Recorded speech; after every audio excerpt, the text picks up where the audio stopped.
Ġew arrestati 40 persuna oħra li nstabu li kienu qed jgħixu f'Malta illegalment.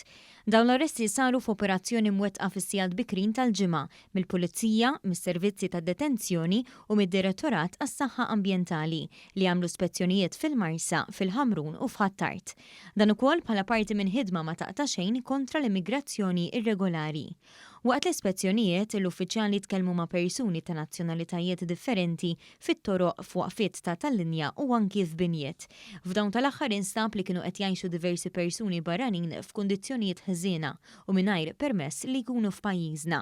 Fil-fatt, malli l-Pulizija rat li dawn il-persuni m'għandhomx id-dokumentazzjoni meħtieġa biex ikunu f'Malta, arrestat 40 persuna u minnu fih inbeda l-proċess biex ma jibqgħux f'pajjiżna.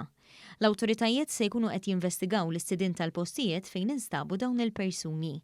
Din il-ħidma tmur id-fit ma' operazzjonijiet simili li jsiru b'mod regolari bilan li jibatu messaġġ ċar li l-komunitajiet tagħna iħadnu l-prinċipju tal-osservanza tal-liġijiet biex min jgħix fihom iħossu sigur.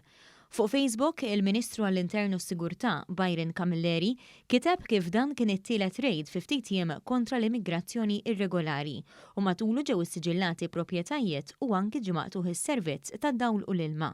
Qal li b'dawn l-operazzjonijiet qed jintbagħat messaġġ ċar li pajjiżna mhuwiex miftuħ għal dawk li ma josservawx il-liġi. Fl-istess waqt fakkar kif b'dan il-mod l-awtoritajiet qed jiġġieldu l-immigrazzjoni irregolari bi strateġija mibnija fuq il-prevenzjoni, ir-ritorn u rilokazzjoni.